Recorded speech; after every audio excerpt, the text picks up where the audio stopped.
They're not even up yet. With the steamer being so late, and the mistress would insist on unpacking so much before she would go to bed. Well, let them sleep. Sleep as long as they like. But when they do get up, they'll certainly need a breath of fresh air. So, now you have a new mistress, Berta. Heaven knows it was difficult enough for me to part with you. And for me too, Miss Julianne. After all those years with you and Miss Rena.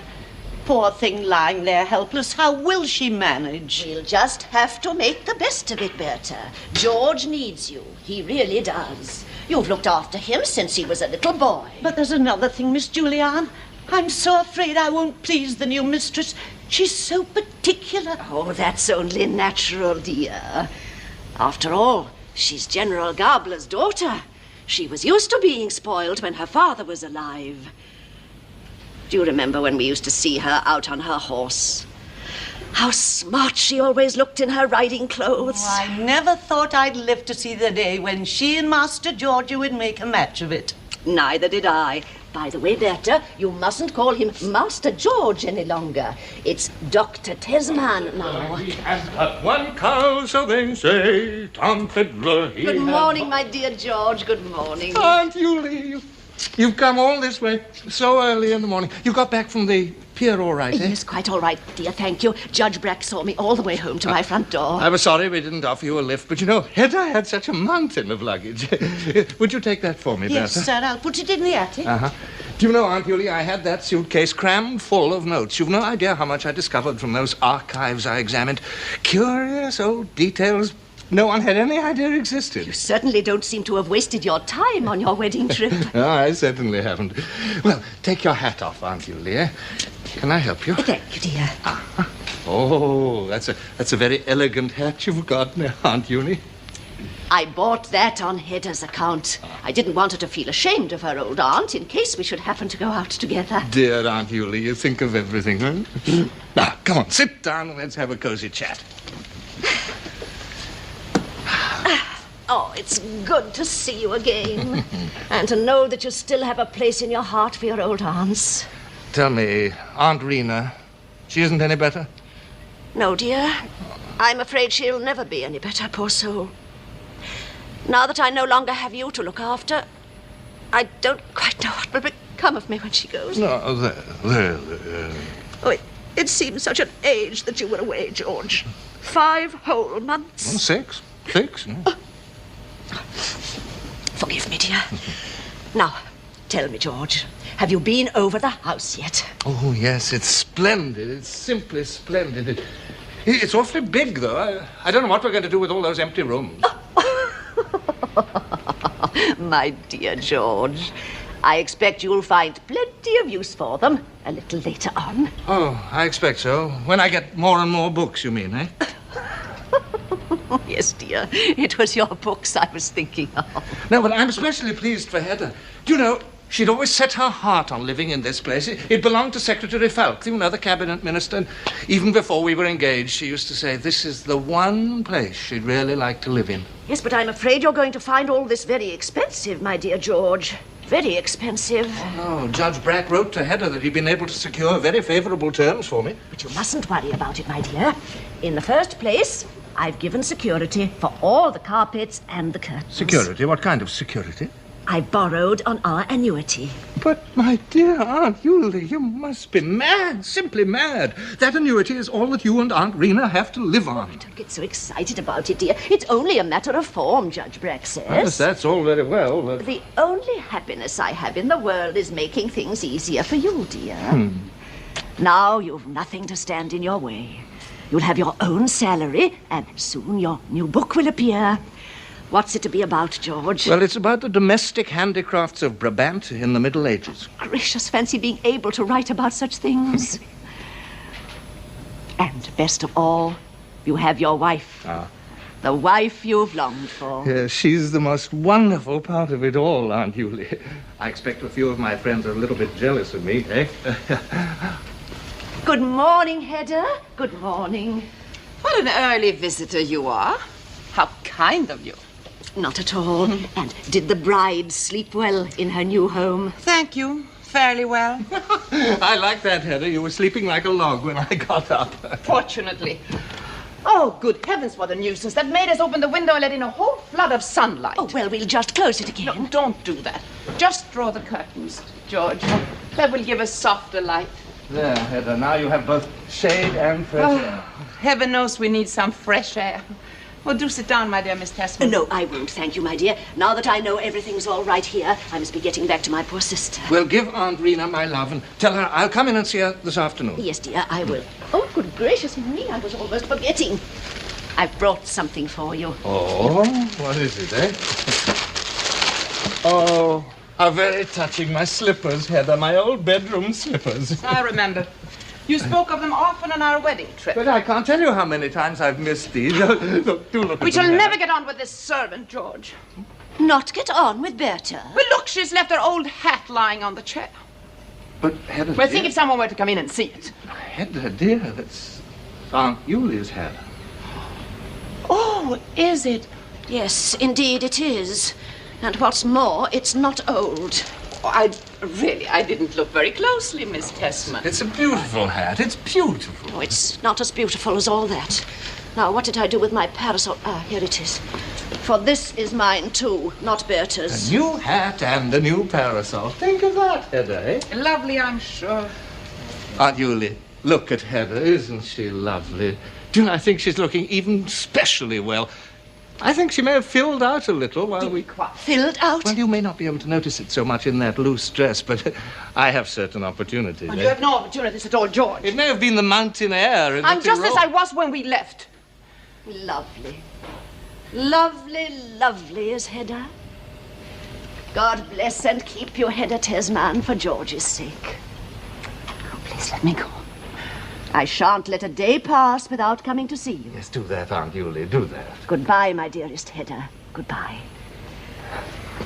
How proud your poor father would be if he could see what a great man his little boy has become. Well, you've become like a father and a mother to me, Aunt Yulia. I'll never forget that. Well, now, you tell Aunt Rena I'll be in, well, sometimes now.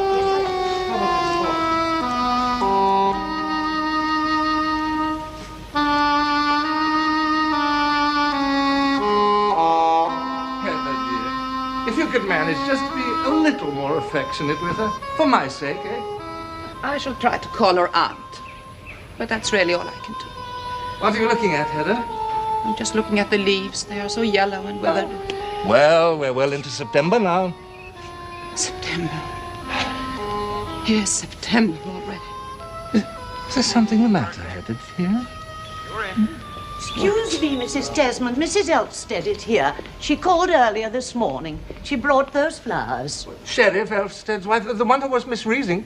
Yes, ask her to come in.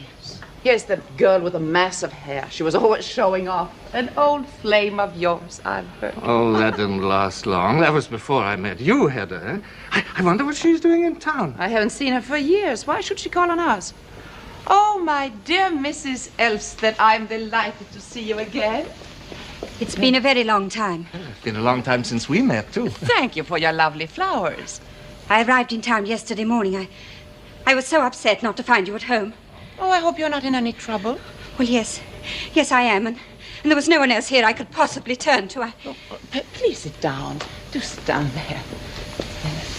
Is anything wrong at home? Well, yes. Yes and no. I do hope you won't misunderstand me. Well, I suppose you've already heard. Islet Lovborg is back in town, too. What? Islet Lovborg's come back. Oh, think of that, Hedda, eh? Yes, I heard. I'm so afraid he may get into trouble. But my dear Mrs. Elfstead, why should you be so worried about him?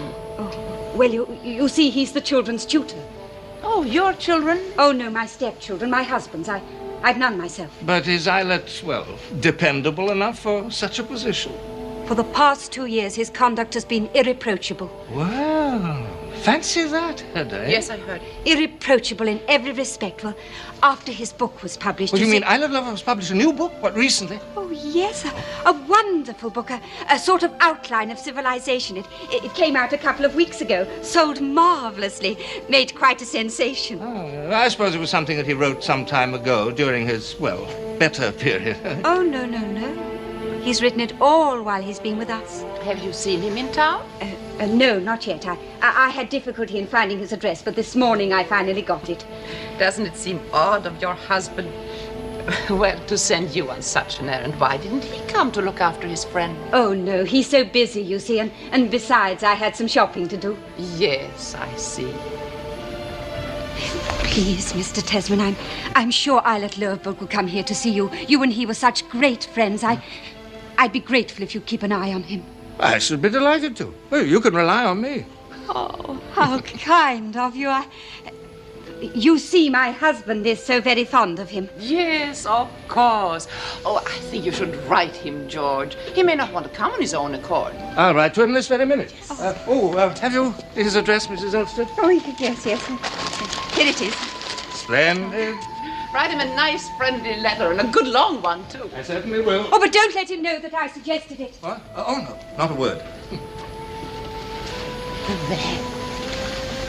You see, we've killed 2 birds with 1 stone. But what do you mean? But couldn't you see that I wanted to get rid of him so I could talk to you alone? But there's nothing to tell, Mrs. Tesman. Absolutely nothing. Of course there is. I can see that. There is a great deal more to tell. Now we'll have a nice, friendly talk. I want to know all about your life at home. I'd prefer not to speak about that. Oh, but to me, my dear, after all, we went to school together. Yes, but you were in a higher class than I was, and I was so terribly afraid of you then. Afraid of me? Yes. When we met on the stairs, you always used to pull my hair. Oh, did I really? And once you said you'd burn it all off. Oh, but I was only teasing you, of course. I was so silly in those days, and afterwards we drifted so far apart. Yes, then we must drift together again. Come, let us sit down over here. There. Oh, thank you. In school, we used to call each other by our first names. Why don't we now? I think you're mistaken. Of course not. I remember very well. We were great friends, so you shall call me Hedda, and I shall call you my dear little Tora. My name is Thea. Oh, yeah. Oh, yes, of course. I meant Thea. Tell me, Thea, I'm a little vague about it, but when you first went to the Elfsteds, you were engaged as housekeeper. Oh, no. Well, you see, Mrs. Tesman, Oh, no. Well, you see, Hedda, I was supposed to go as governess, but Mrs. Elstead, well, the first Mrs. Elstead, that is, well, she was an invalid and rarely left her room, so I had to take charge of the house as well. And eventually you became mistress of the house. Yes, I married him. Yes. How long ago was that? 5 years ago. Oh, yes, that's right. And Eilert Lovborg has lived near you about 3 years, hasn't he? Eilert Lovborg?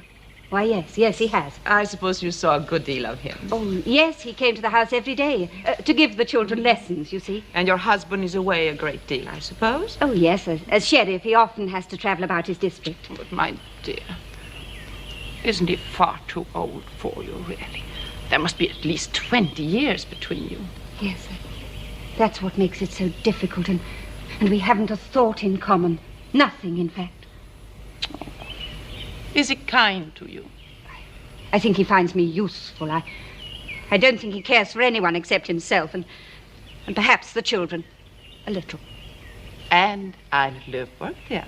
Eilert Lovborg.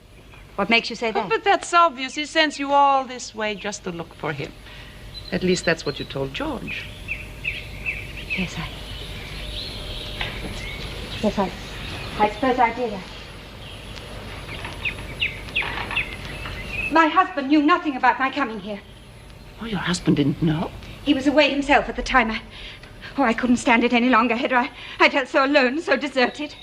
Yes, well. I packed a few of my things. I didn't tell anyone. I simply left the house and took the next train to town. Well, how did you dare? What will your husband say when you go home again? Back to him? I shall never go back to him again. But what will people say about you, Thea? They can say whatever they like. I did what I had to do. If I'm to live at all, I must live near Eilert Lovborg.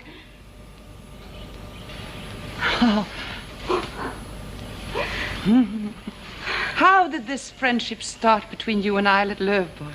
Oh, it grew gradually. I began to have a sort of power over him.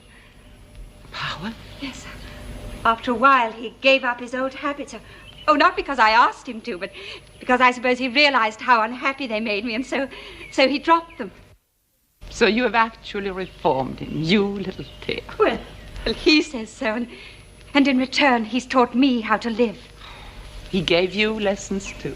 Well, not lessons exactly. He talked to me, explained things to me.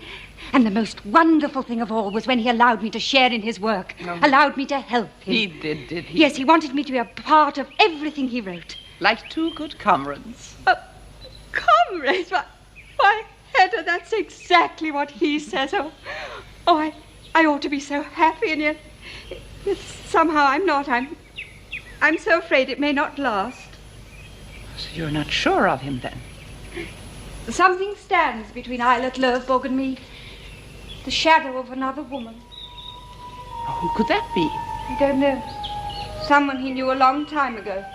Someone he never seems able to forget. Has he told you anything about her? He talked about her once, quite vaguely. What did he say?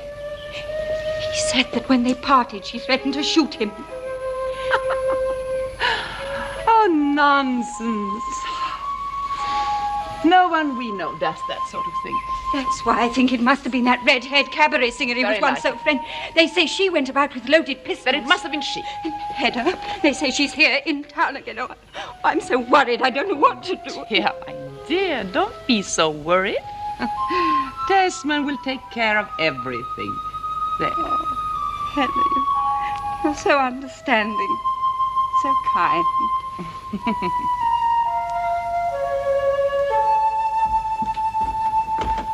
Well, I hope your wife's pleased with everything. We just can't thank you enough, Judge Brack. Of course, she wants to rearrange a few things, and she's talking of buying a few additional trifles. Perhaps it might be wiser to be a bit more economical. Oh, well, you know Hedda, Judge. She's accustomed to a certain standard of living. Yes, that's just the trouble. In any case, I shall soon be receiving my appointment, eh? Well, you see, such things sometimes hang fire. You've heard something further, eh? No, nothing really definite. I've one bit of news for you. Your old friend Eilert Lovborg's back in town. Yes, I knew that already. I wonder what on earth he'll do, how he'll manage to make a living. Oh, isn't that just like Tesman? Always worrying about how people are going to make a living. What fun to have a look at you by daylight, Judge. Do you find me altered? Oh, a little younger, I think. Oh, thank you very much. We were talking about Eilert Lovborg, dear. Oh, I hear they've quite reformed him up at the Elfstead. Well, I wonder what on earth he's going to do. I've written him a letter, by the way. I asked him to come and see me this evening. Oh, but you're coming to my stag party this evening. Don't forget you promised me last night on the pier. Oh, have you forgotten, Tesman? I'm afraid I have. In any case, I think you can be pretty certain Lovborg won't come here. Oh? Well, why shouldn't he? Well, my dear Tesman, and you too, Mrs. Tesman, I think it's only right that I should inform you of something. I think you ought to be prepared to find your appointment deferred rather longer than you expected. Has something happened to prevent it, eh? The nomination may depend on the result of a competition. Competition? Think of that, Hedda, eh? But who would my competitor be? Eilert Lovborg. Oh, no, that's impossible. That's utterly unbelievable. Well, it may happen, nevertheless. Oh, but that would be incredibly unfair to me, Judge Brack. I mean, I'm a married man. Hedda and I married on these prospects. Think of the money we've spent, eh? And we borrowed from Aunt Yulie, too. After all, they practically promised me the appointment. Well, don't get so excited. You'll probably get the appointment anyway, only you'll have to compete for it. I think, George, it will take quite a sporting interest. How can you be so indifferent about it, Hedda, dear? Indifferent? I'm not in the least indifferent. I can hardly wait to see which of you will win. In any case, I thought I ought to warn you, Mrs. Tesman. Under the circumstances, it might be better to go easy on those additional trifles you were thinking of buying. I don't see how that could possibly make any difference, my dear Judge. Really? Well, then I've no more to say. Goodbye. I'll call for you this evening. Yes. Then I'll see you later, Judge. Thank you, Mrs. Tesman. Goodbye. Well, you'll have to get... Oh,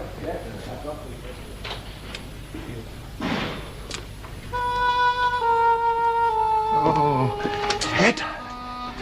Hedda, we should never rush into adventures, should we? Do you do that, George? Well, what else can you call it? To get married, settle down on mere expectations. Yes, you may be right. Well, at any rate, we have our beautiful home, eh?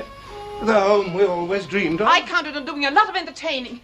That was part of our agreement, I thought. Yes. We were to keep open house. I was looking forward to it too, Hedda dear, to see you, a brilliant hostess surrounded with distinguished guests. But no, we'll just have to make do for the time being, dear. After all, we can be happy in each other, and we can ask Aunt Yulie in every now and then. But I did want it to be so different, Hedda. Oh, so very different. I suppose this means I have to do without a butler. Oh, I'm afraid a butler's quite out of the question. Yes, and you promised me a riding horse. Do you remember? That's out of the question too, I suppose. I'm afraid so, Hedda dear. Money, always money. And this genteel poverty that makes life so hideous, so utterly ludicrous. At least I have one thing to amuse myself with. Thank heavens for that. What is it, Hedda? My pistols, George. General Gabler's pistols. Oh, no, please, Hedda, don't play with those dangerous things. Please, for my sake, Hedda.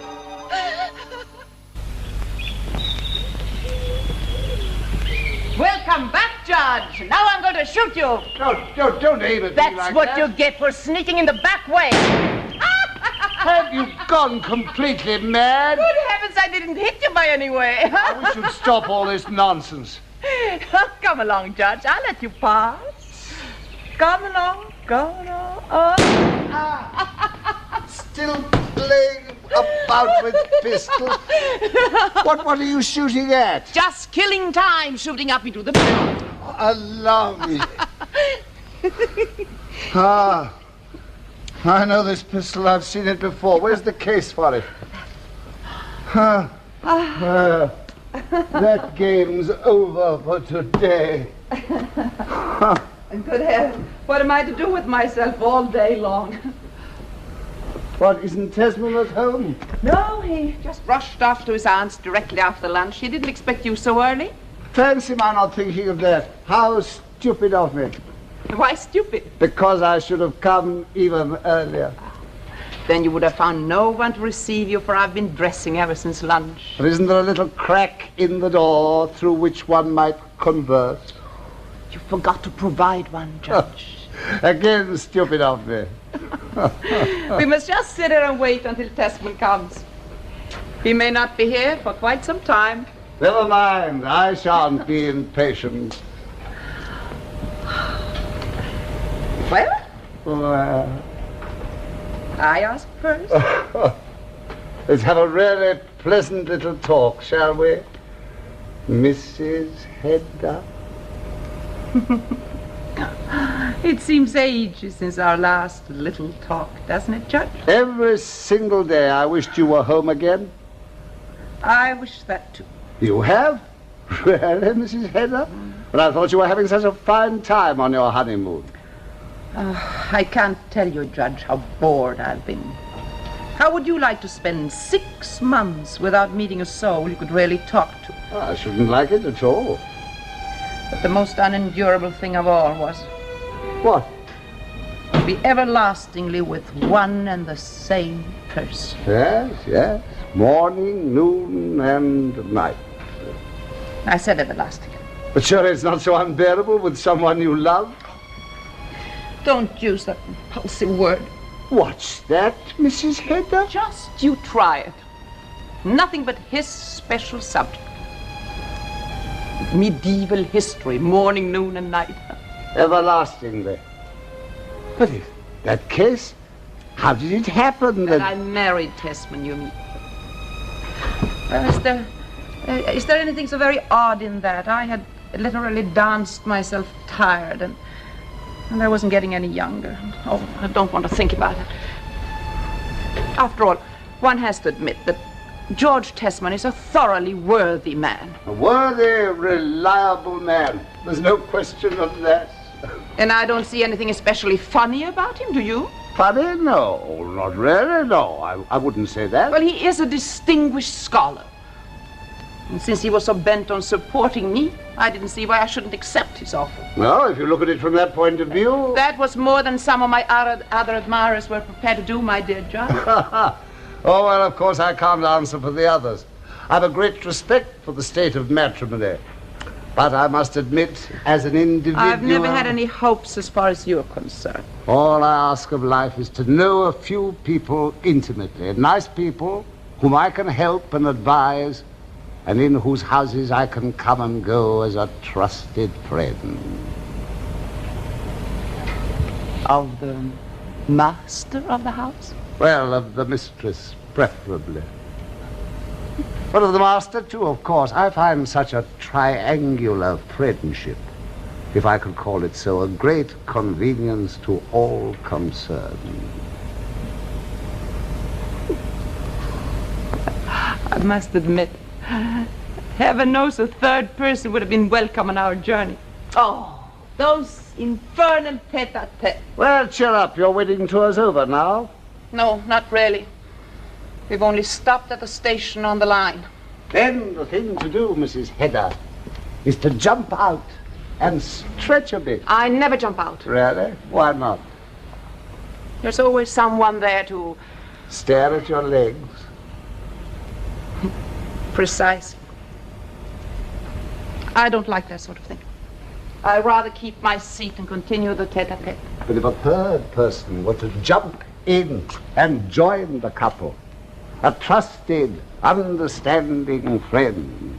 Gay and entertaining in a variety of ways. And not a bit of a medieval specialist. Oh, that certainly would be a great relief. Hedda! Yes, George. The triangle is completed. And on goes the tray. I'm positively sweating, dear. Oh, you're here already, Judge. Oh, George, what are all those books? Oh, they're just some new books which touch on my special subject. I simply had to have them. Yes, your special subject. On his special subject, Mrs. Tesman. Well, one must keep up with the latest publications. Yes, I suppose one does. Oh, look, I've got Eilert Lovborg's new book. Would you care to see it, dear? Perhaps later. Well, I'd been glancing at it on my way home. What do you think of it? As a specialist, I mean. Well, do you know, he handles this vast subject with the greatest restraint. It's quite remarkable. I've never known him write like that before. Well, I'll just take all these into the library. I just want to cut a few pages. And well, then I suppose I'd better change for dinner, eh? There's no hurry. Well, it's Hedda. Aunt Yulie is afraid she can't come in this evening. Oh, is she still annoyed about the hat? No, that's not that. Wouldn't be a bit like her, but Aunt Rena is very ill. She always is. Yes, but tonight she's even worse, and Aunt Yulie feels that she ought to stay with her. I shall try and bear it. Oh, those eternal aunts. Did you say something, dear? Nothing. What was that about a hat?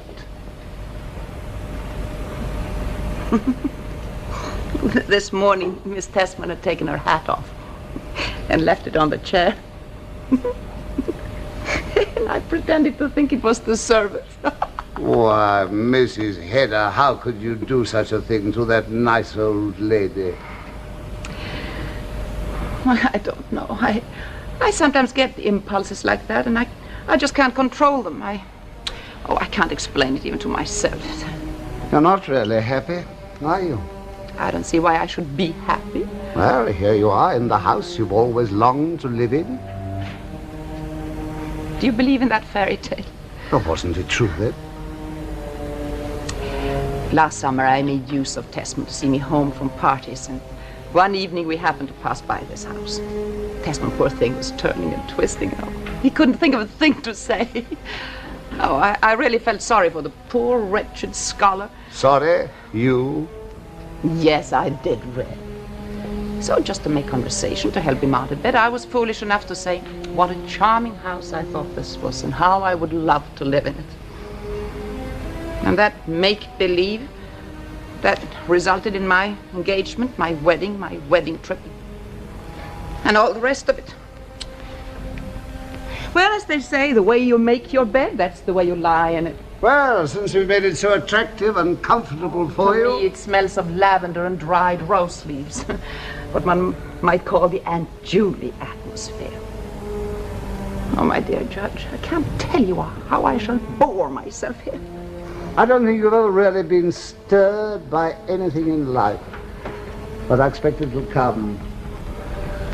Suppose you should suddenly find yourself faced with what one might call a grave responsibility. A new responsibility, Mrs. Hedda. Be quiet. Nothing of the sort will happen to me. We'll talk of this again a year from now at the That very sort latest. of thing doesn't appeal to me.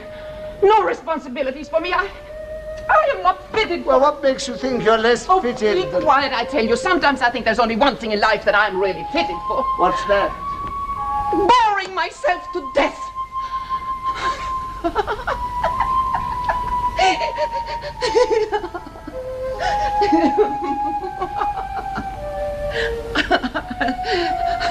Now you know.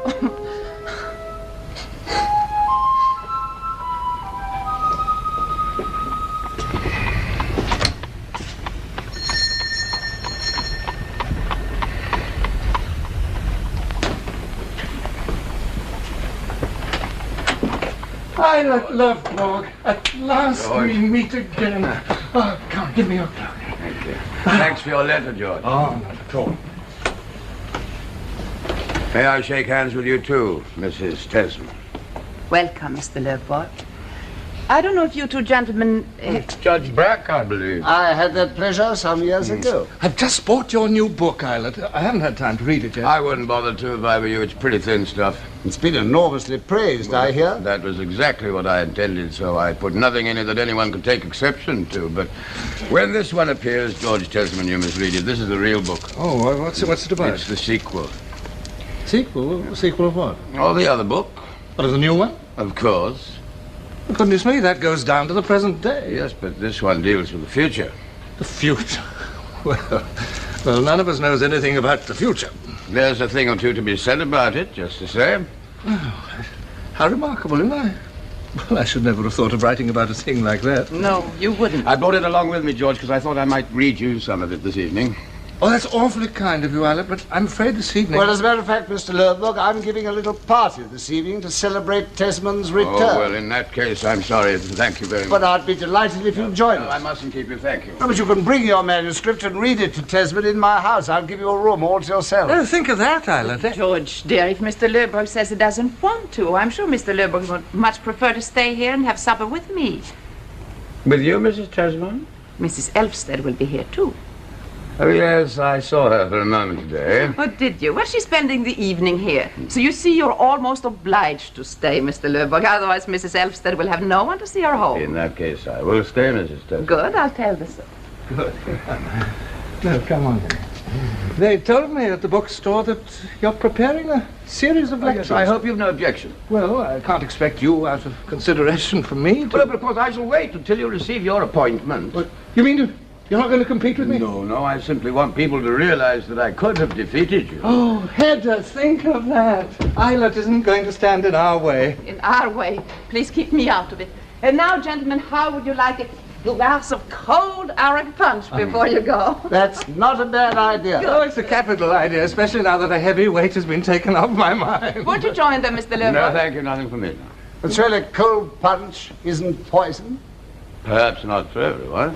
Well, then you go in and I will sit here and keep Mr. Lerberg company. Yes, do that, Hedda, dear, do that.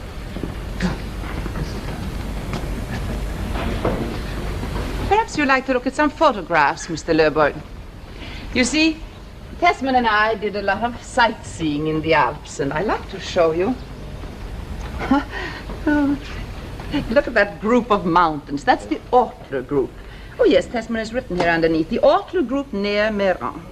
Hedda Gabler. Hedda Gabler. That was my name in the old days, when you and I knew each other. Then I must never say Hedda Gabler again. No. Hedda Gabler married to George Tesman. How could you throw yourself away like that? I won't have you say such things. Hedda, dear. Now, look at this. This is a view from the Ampezzo Valley. Look at those peaks. Oh, George, dear, what is the name of these curious peaks? Oh, those are the Dolomites. Oh, the Dolomites, Mr. Lowboy. Hedda, dear, you sure you wouldn't like me to bring you a glass of punch, eh? I think I'll have some. And a few biscuits, hmm? Yes. A cigarette? No. How could you do it, Hedda? Answer me. If you go on calling me Hedda, I won't talk to you. Not even if we're alone? You may think it, but you mustn't say it. Because you love George Tesman. How funny you are. It's not love, then. Hedda.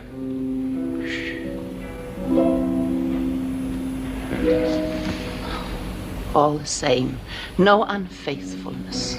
Here we are. Oh, your poor two glasses. It's such fun to wait on you. Have two Mr. glasses. Mr. Lowboy said he didn't want any, dear. Well, Mrs. Elstead will be here any minute now. Oh, yes, Mrs. Elstead. Why, had you forgotten about her? Yes, we were so engrossed in these photographs. Do you remember that little village? Oh, well, that's the one at the foot of the Brenner Pass. Yes, don't you remember we stayed the night there? Yes, and ran into that gay company of tourists. Yes. Pity you weren't there with us, Islet, eh?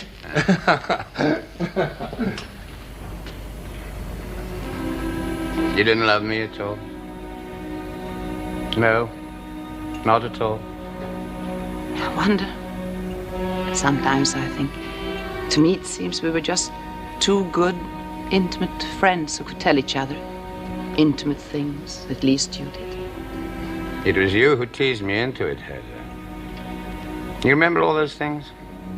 All those wild things you made me confess to you? Every drunken spree, every indecent, defiling act I ever committed, or ever thought of committing, you made me boast of. And then deviously, you'd probe deeper, always deeper. How could you bring yourself to ask for things you did? But in a devious way, if you please. Shamelessly. How could you bring yourself to answer them, Mr. I Lowboy? thought they were asked out of love. I thought you were trying to purge me, to help me. No, it was not love. Then why? Is it not understandable that a young girl might be tempted to investigate a world she's supposed to know nothing about? A man's world, especially if she can do it in secret and with no risk. You were my guide, my teacher, burning and unashamed, like a young god with vine leaves in your hair.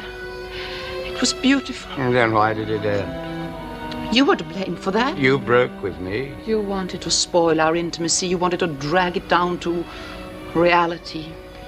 You talk of my boldness, my shamelessness. Why did you try to abuse them? So you threatened to shoot me. I was frightened. I realized the danger. But why didn't you go through with it? Because I'm that afraid of scandal. Yes, Hedda. You're a coward at heart. Lucky for you, isn't it? You got ample consolation up at the Elfsteads. I know that Thea has confided in you. Had you told Thea about us? Well, not a word, no. She's too stupid to understand. In certain things, she's naive.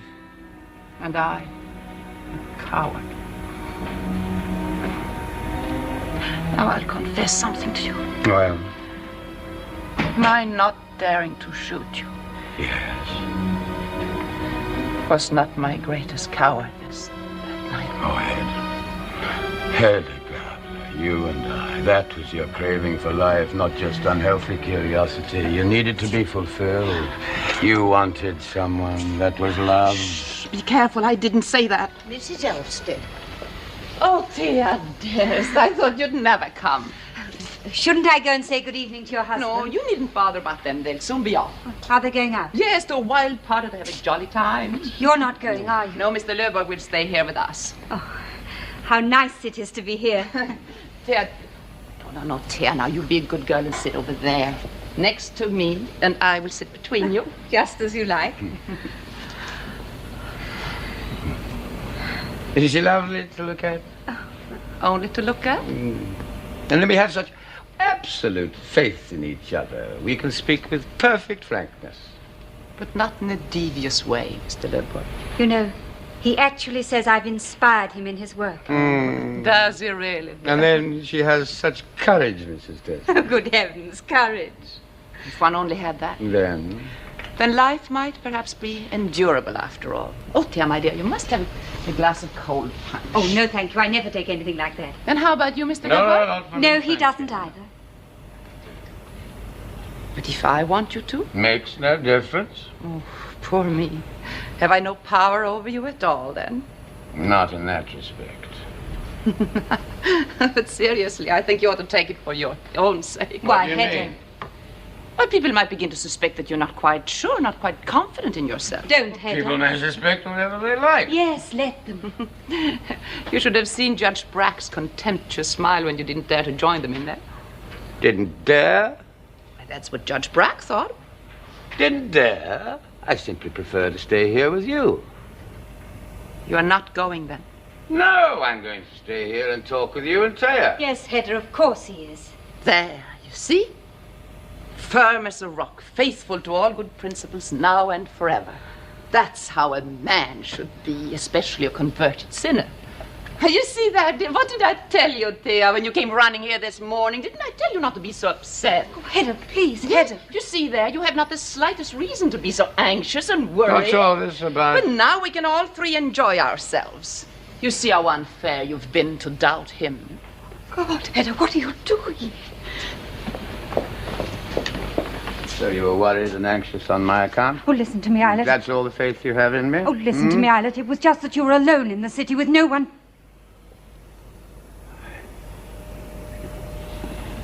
Your health, Taya. Oh, Hedda, how could you do this? I do it. How you mad? And yours too, Mrs. Tesman. Thank you for your frankness. No more for the moment. You're going to the party, remember? Did your husband know you came after me? It was arranged between you, wasn't it? That you should come to town and keep an eye on me? Most likely the old man suggested it himself. But suppose he need my help at the office or missed my presence at the card table? Let's drink to the old sheriff, too. No more now. You're going to read your manuscript to George.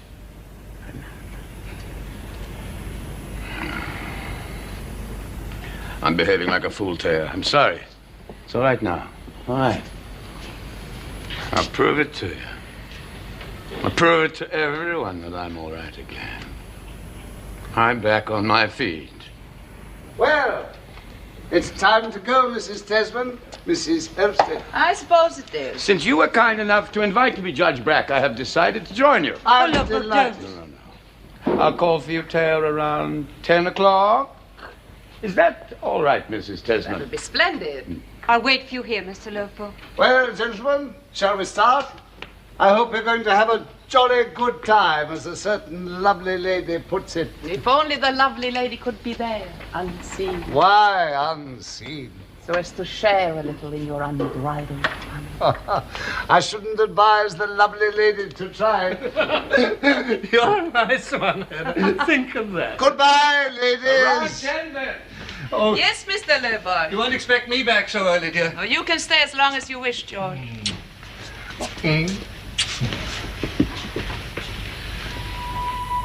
Hedda, where is all this going to end? It's all right playing cards and gambling, and it's all right drinking beer and rum. Oh, it's all right playing cards and gambling, and it's all right drinking beer and rum. But keeping company. I won't waste any words on that little rear guard of puny, narrow-chested, self-important men. The stream of life has already left them far behind. I'm thinking of the few.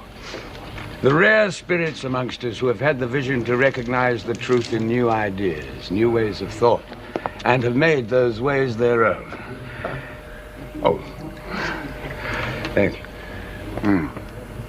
Where was I, Tesman? With those rare spirits that have the vision to face newborn truths, well, it's magnificent, Ida, simply magnificent. Newborn truth, yes. Too new and too daring to be accepted by the so-called sacred majority.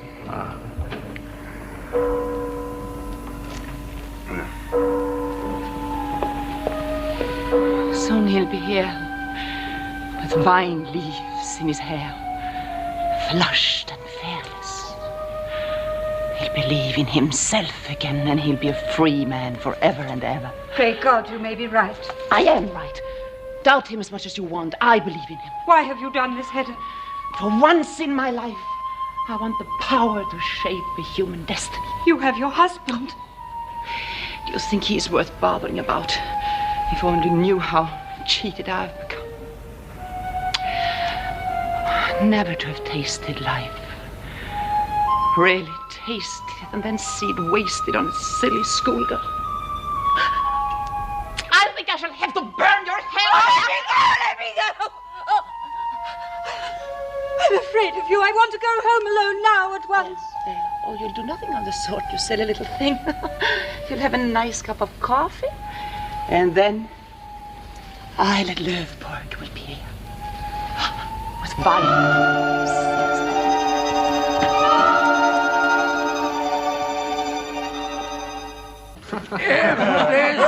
No, wait, I haven't finished. Question. If this book is the great work that my friend Tesman says it is, and I say it is, how could I have written it? Question. How can you stand up? Sir, because I was inspired. Inspired by the most beautiful, delicate understanding. Beautiful, delicate creature in the universe. It was she alone. And don't ask me her name. What was her name? Even in the vaulted halls of this ancient college. Gracious Chancellor. Hear, hear. To the mysterious muse of Eilert Löfborg. I really think we ought to get him home. You know, he's quite drunk. I'll go and get my... He's even here. I know what he needs. Breakfast. And I know just the place for it. Chez Mademoiselle Diane. C'est un déjeuner à la française. I'll come with you. I'm right here. Mind the turn of the stair. Hurry up, Tesman. Hold on, wait for me.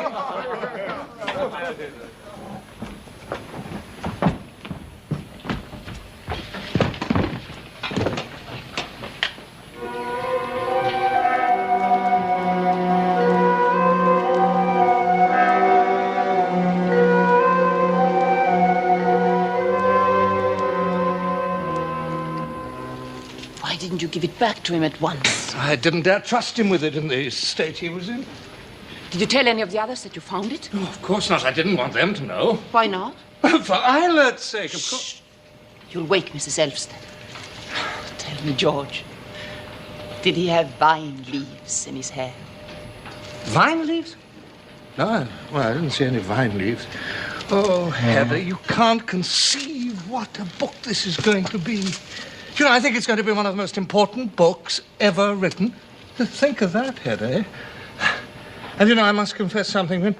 When he'd finished reading it, I had the most awful feeling, terrible feeling. Terrible feeling? Yes. I felt quite jealous of Eilert for being able to write such a book. Think of that, eh? I am thinking. I'm absolutely frozen. No, it really is appalling that with all his great gifts, he should be so irresponsible. Just think what he'll feel like when he wakes up and he can't find his manuscript. There's no other copy. He told me so himself. Tell me, George, would it be quite impossible to write such a book again? Oh, I should think so. You see, there's the inspiration. Yes, the inspiration. I suppose it depends on that. Oh, by the way, here's a letter for you. It came by messenger from Aunt Julie a little while ago. Oh, really? Oh, Hedda. She says that Aunt Rena is dying. I really have to hurry if I'm going to see her again. Hedda, dear, if only you could bring yourself to come with me. Eh? I'll have nothing to do with sickness and death. I loathe anything ugly. Oh, very well, then. My hat and my overcoat. Oh, the manuscript. I'll take care of it until you come back. Oh, pray heaven I won't be too late.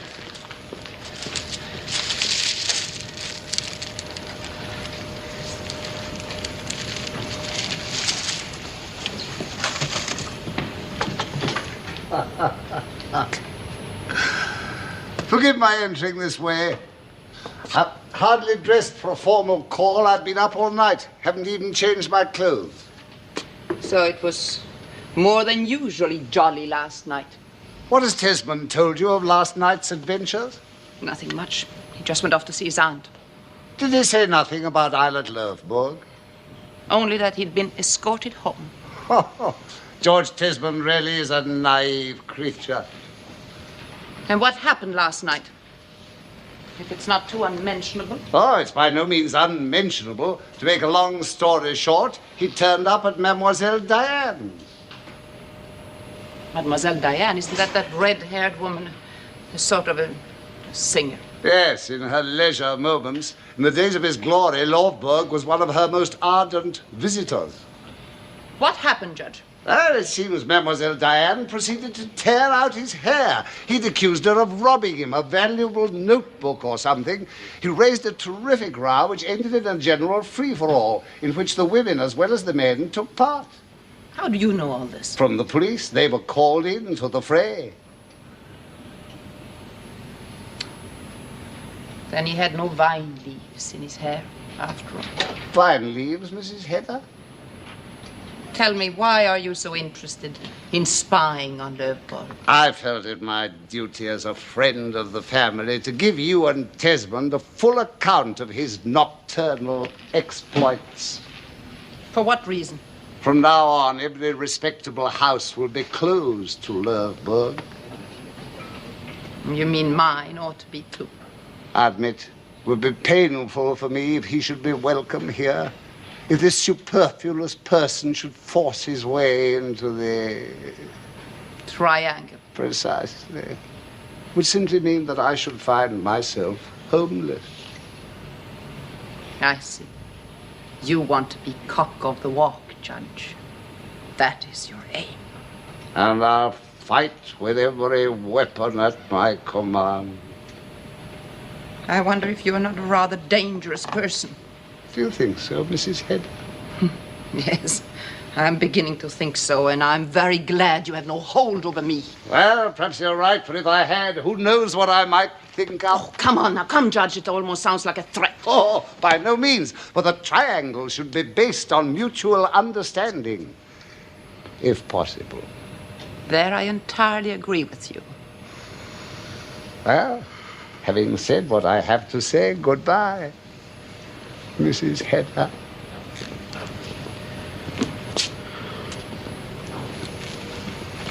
So you are going through the garden? Yes, it's a shortcut for me. And then it's the back door, isn't it? Very true. I've no objection to back doors. They can be intriguing at times. When there's shooting going on, you mean? People don't shoot their pet rooster. And certainly not the cock of the walk, Judge. Goodbye.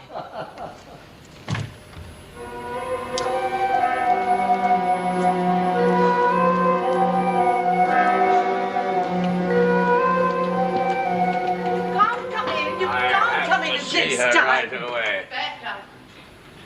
It's rather late to call for Thea, Mr. Löfborg. Rather early to call on you, forgive me. How do you know that she's still They here? told me she hadn't been back to her lodgings. Violet, at last. Yes, and too late.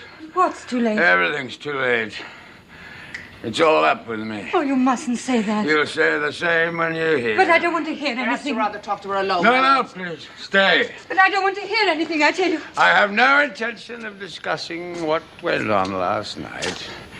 It's just that I want you to know that we must not see each other again. But why? I no longer have any need for you, Thea. How can you say that? I shall never work again. Then what have I to live for? Oh, look, Thea, you've got to try and live as if you'd never known me. But you know I can't You do have to try, Thea. You don't mean it. Go home, Thea. Forget me. I won't let you drive me away. I want to be with you when the book is published. The book will not be published. No, oh. What have you done with the manuscript? Where is it? I've torn it into 1,000 pieces. Oh, no. But that's not... Not true, you think? Of course, it must be if you say so. I've torn my life to pieces. Why shouldn't I tear up my work as well? It's as though you killed a little child. It's as if I'd murdered my own child. It was my child, too. Oh, the child.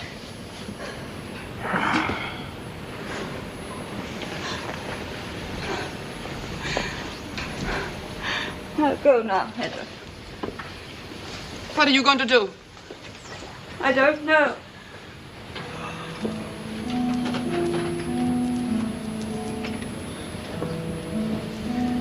Now, Hedda, tell me the truth. First, give me your word that Taya will never know. I give you my word. One can do worse things to a child than kill it. I couldn't tell Taya that I dragged it around with me all night to all sorts of obscene and loathsome places, and I lost our child. I lost it. Stop calling it a child. It was only a book. Taya's soul was in that book. Yes. Yes, so I understand. What are you going to do with your life now? Nothing. It's over. Will you make an end of it? The sooner the better. If you do, let it be beautiful.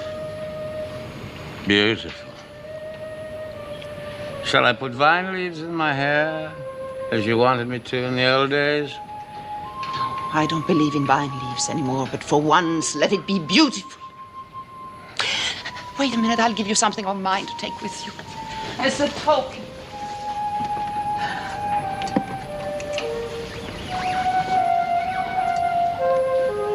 Do you remember this? You should have done it then. Take it. Use it now.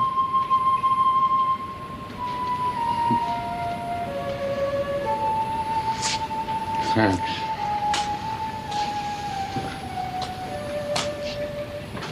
Let it be beautiful. Eyelet Löfborg. Promise me that. Goodbye, Hedda Gabler.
Burning your child here.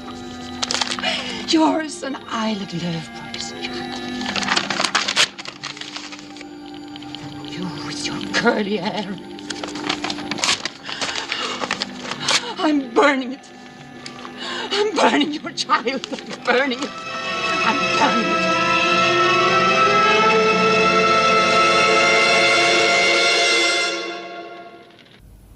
How strange life is. At home we shall be sewing a funeral shroud, and soon I expect there will be sewing here too. But of a different nature, thank heavens. I'm just going, my dear boy. I'll have to come over and see you in the morning, Auntie. My brain's in such a whirl, I don't know what I'm doing. You mustn't take it so much to heart, George. We must be grateful that dear Rena has found rest at last. I'm afraid you'll be very lonely now, Miss Tesman. I shall be at first, but I shan't let Rena's room stay empty for long. There's always some poor invalid that has to be looked after. Would you take such a burden on yourself again? Burden? Oh, bless you, it's no burden. But it's different with a stranger. I must have someone to live for. And it's easier to make friends with someone who is sick. And who knows, Someday there may be something in this house for an old aunt to take care of. Please don't trouble about us. Everything will be for the best, eh? I must get back to poor Rena. Yes, dear. No, don't see me out, dear. I'm perfectly all right. Oh. Aunt Rena's death seems to affect you more than it does Aunt Julie. Well, it's not only that. I'm upset about Isla, too. Have you heard anything new? No. No, I called on him this afternoon to tell him that the manuscript was safe, but he wasn't at home. Later, I met Mrs. Elfstead, and she said that he'd been here early this morning. Yes. And he told her that he'd torn his manuscript to pieces. Yes, that's what he said. Good heavens, he must have gone completely mad. Well, of course, in that case, you didn't dare give it him, eh? No, he didn't get it. Ah. But you told him that we have it, eh? No, you didn't tell Mrs. Elfstead. No. No, give me the manuscript, Hedda, and I'll run over with it at once. Where is it, Hedda? I haven't got it any longer. You haven't got it? What do you mean? I've burnt it, every word of it. Burnt it? You burnt Isla's manuscript? Don't shout! But it's impossible. It's true. Oh, how could you do such a thing? Oh, Hedda, this is unlawful appropriation of lost property. Now, you ask Judge Brack. You'd better not to speak to anyone. But either Judge Brack or to anyone else. Why did you do it? What possessed you? No, answer me. I did it for your sake, George. For my sake? You admitted that you were jealous of his work, and I couldn't bear the thought of anyone putting you in the shade. Oh, but you've never shown your love like that before, Hedda. Perhaps I should better tell you that now. At this time, But you said yourself that I was filling out. No, ask Aunt Julie. She'll tell you all about it. Good heavens, is it true? Oh, don't shout. The servant will hear you. The servant? Why, it's only my dear old Bertha. Oh. I can't wait to tell her myself. I can't stand it. I'll die from it. But what is it, Hedda? Oh, George, it's all so ludicrous. Ludicrous? But I should be overjoyed at such news. I can't wait to tell Aunt Julie. She'll be so happy. Oh, so happy. When she hears that I have burned Ida Lerberg's manuscript for your sake. Yes, the manuscript. I'd forgotten about that. Nobody must know about the manuscript. Poor Isla. Makes me feel terrible. Mr. Tesman. What has happened? What is it? I'm terribly afraid something's happened to Isla Lerberg. Do you think so? When I went back to my lodging, I heard them talking about him. They stopped the moment I came in. I didn't dare question them. They said... Oh, it's you, my dear Judge. Yes. It's imperative that I see you at once. Why, something happened? Yes. It's about Isla Lerberg. I'm sorry to say he's been taken to the hospital. They say he's dying. Oh, God!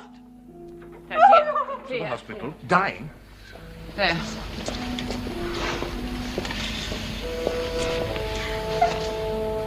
Mrs. Elfstead.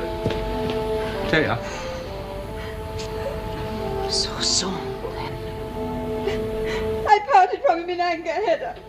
I must go to him. I must see him. I'm afraid it's useless. No one is allowed to see him. Why? What is it? He didn't try to kill himself, did he? I'm sure he did. Hedda, how can you? Unfortunately, you've guessed quite correctly, Mrs. Tesman. Oh, how horrible. Killed himself? Think Shot of that. himself. You're right again, Mrs. Tesman. When did it happen? This afternoon between 3 and 4. Yes, but where did it happen? Where? Well, I suppose at his lodging. Oh, no, it couldn't have been there. I was there myself between 6 and 7. Well, somewhere else. I don't know exactly. I only know that he was found, that he'd shot himself through the heart. Oh, how horrible. To die like that. Through the heart. Yes. Through the heart. Most likely it is already over. Over. All over. At last, something courageous. Heavens, Hedda, how can you say such a thing? I say there's great beauty in this. Isla Lerberg had the courage to do the one right thing. No, you mustn't believe that. He did it in delirium. No, in despair. No, I'm sure he didn't. I'm sure of that. He must have been delirious, as he was when he tore up our manuscript. He tore up the manuscript? Yes, last night. How Very extraordinary. We shall never get over this, Hedda. Fancy, Eilert killed and his book destroyed, too. If only there was some way of saving it. If only there were. There's nothing I wouldn't give to. Perhaps there is a way, Mr. Tesman. What do you mean? Look, I've kept all Isla's own notes for you to dictate to me from. You have? I'm afraid they're dreadfully mixed up. Well, perhaps together we might be able to sort them out. Well, we could try at any rate. We will try at once. I owe it to Eilert. My own work will simply have to wait. I'm going to devote my life to this. You, George, your life. Yes, now we're going to start sorting out the notes at once. Come on, where shall we sit, Mrs. Elster? No, perhaps we'd better go in there. Sit down.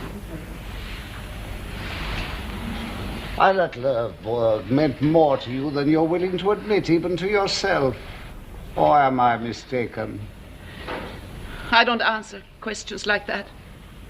I only know that Eilert Lovborg had the courage to live his life as he saw it and end it in beauty. He had the strength and the will to break with life while still so vital. It pains me, but I fear I must rob you of your beautiful illusion. Illusion?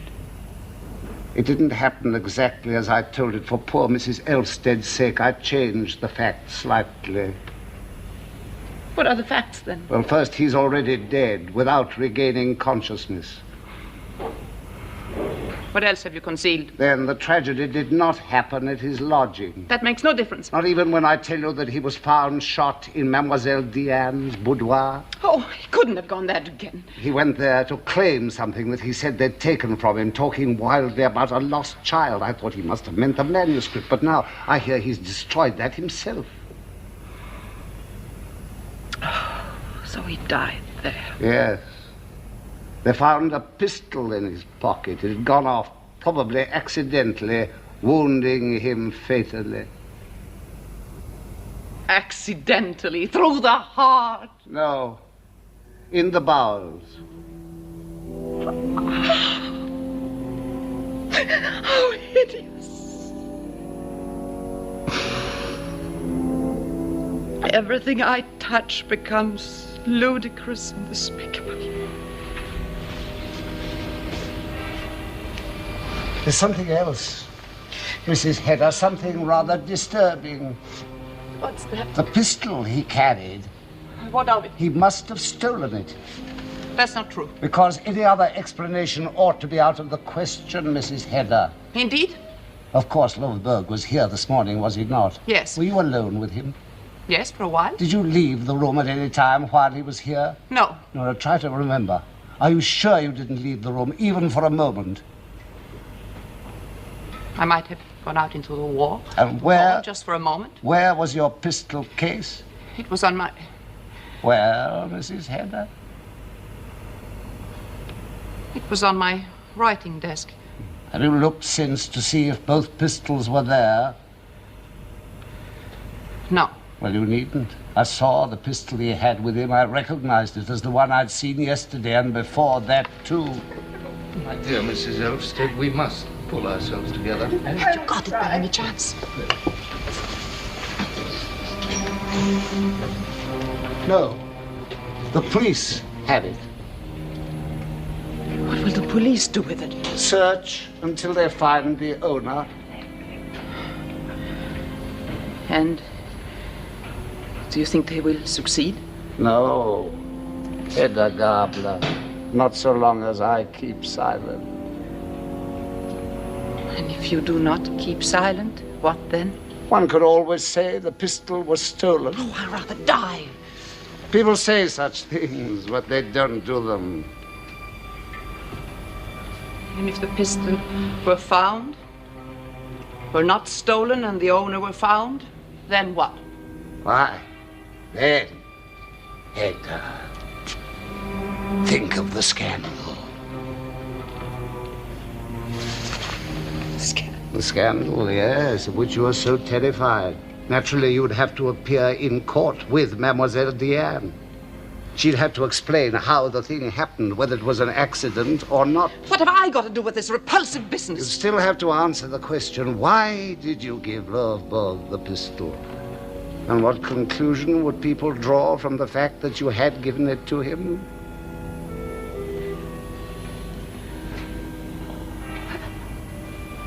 I never thought of that. Well, fortunately, there's no danger so long as I keep silent.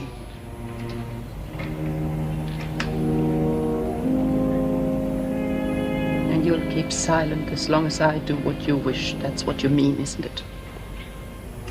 Dearest Hedda, believe me, I shall not abuse my advantage. But I shall be in your hands all the same. Subject to your will and your desires. No longer free, not free. Oh, I can't bear that thought, never. People manage to get used to the inevitable. Yes, perhaps they do.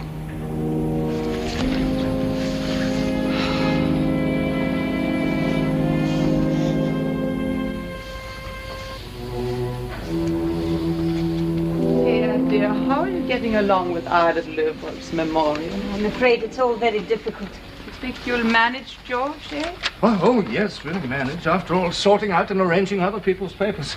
Something I'm particularly good at. But I'm afraid it's going to take months to do. Think of that. Oh, Thea, doesn't it seem strange? Here you are working with Tesman. Just like you used to work with Eilert Löfborg. If only I could inspire your husband in the same way. No doubt that will come in time.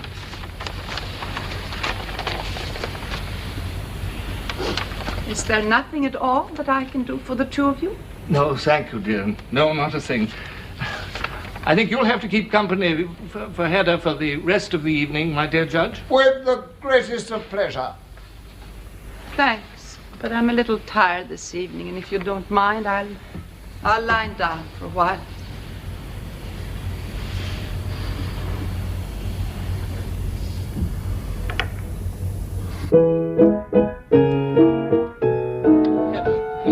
Please, I implore you, not that music. Think of poor Rena, and of Isla, too. And of Aunt Julie and all the rest of them. Well, never mind. I'll be quiet from now on, I promise you. I think she's upset at seeing us doing such distressing work. Look, why don't you move over to Aunt Yuli's? Then I can come and work with you there in the evenings, eh? Oh, I think that would be a good idea. Tesman, I can hear you.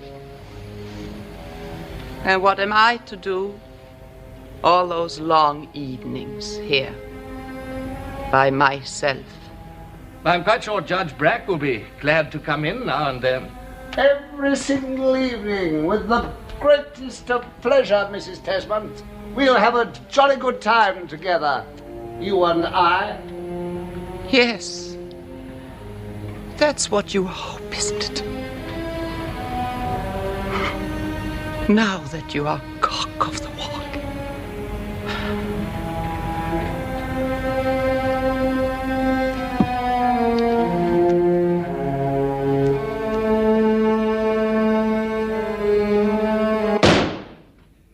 Great heavens, she's playing with those pistols again. Hedda, dear, I asked you, dear, when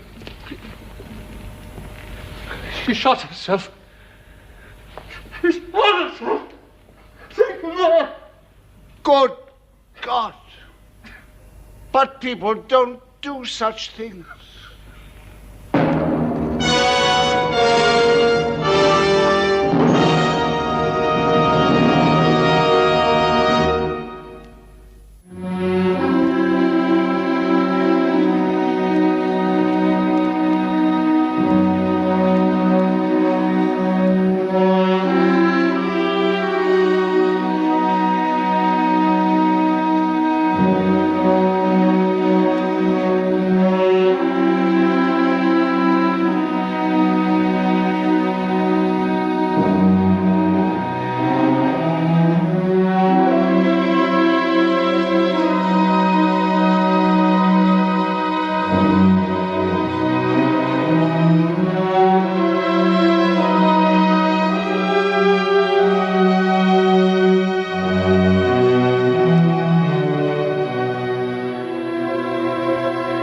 Makeup by Tommy Manderson.